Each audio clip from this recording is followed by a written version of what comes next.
Hi and welcome to another episode of I Love Youth Work. Today I'm with Graeme Simpson, who is the Director of Interpeace in the USA. Yo, and welcome to another episode of I Love Youth Work. Hi, welcome to I Love Youth Work. Welcome to another episode of I Love Youth Work. Welcome to another edition of I Love Youth Work. That's the name. I like youth work, and your mama loves youth work.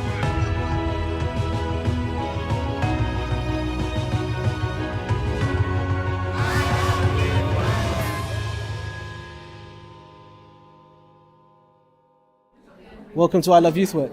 Thank you. Hi, nice to meet you. So today we're at Marlborough House and we're at a launch. Could you tell us a little bit about the research study that you've just completed?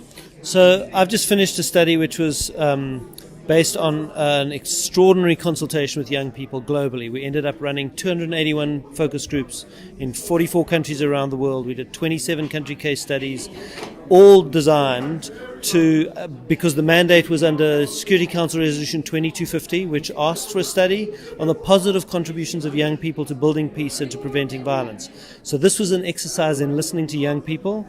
I remember saying to young people in all the consultations, if when I present this report to the Security Council of the United Nations, you can't see yourselves and hear your voices, then I failed. And so I've read a little bit of the report and I heard you speaking today, and it was more from, rather than a deficit model of looking at young people as being the problem or creating the problem, but rather challenging the problem and even creating solutions. Can you speak a little bit more about what you found out about young people in peace organizations? One of the biggest problems that young people identified was the stereotypes with which they are associated inevitably with violence. Young men with guns, young women consigned to the passive status of victimhood.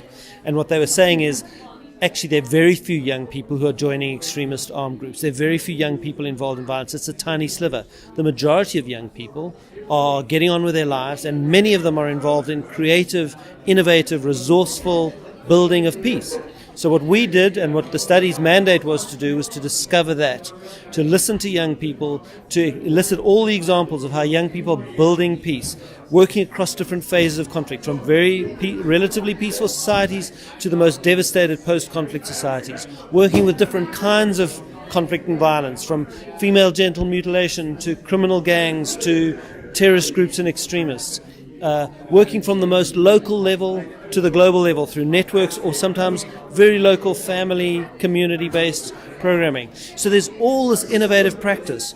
Some of the tools young people use, poetry, sport, media, entertainment, and most importantly, the occupation of cyberspace as a platform for direct voice and involvement. These are all creative tools that young people are using and that we, frankly, in the peace-building world, have an enormous amount to learn from. Yes. So the strategy of the study is, let's stop investing in the risk that is a tiny group of young people who we say are associated with violence. Let's invest our resources in this innovation, creativity, resourcefulness, because that's the path to peace. That's the missing piece we need to invest in. For sure. And some of the things I've heard you speak about is about the peace, the benefit that people get by investing into this, by looking at this. Can you say more about that, kind of like, rather than a deficit model, but investing in it, we get actually a peace dividend, I think we call it. So the conclusion of the study is it's basically making the argument that 1.8 billion young people who feel marginalized and excluded in the world represent a demographic dividend. But in order to capitalize on that, it's the investment in this resilient, resourceful, peace-building function that many of them are performing that enables us to translate this demographic dividend into a peace dividend. And that's beneficial for the whole world. So how can people get hold of this report? People watching this, youth workers across the globe, how can they get hold of this report?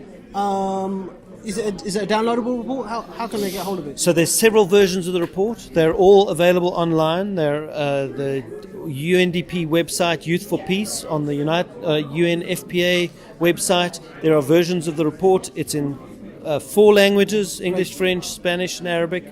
There's an original version that was submitted to the Security Council in April that is a shorter version. That's in all 6 official languages.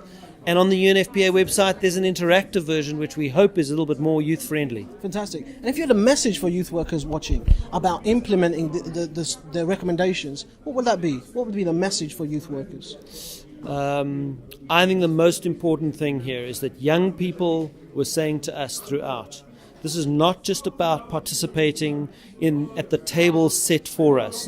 This is about inviting others to the table we have set for ourselves.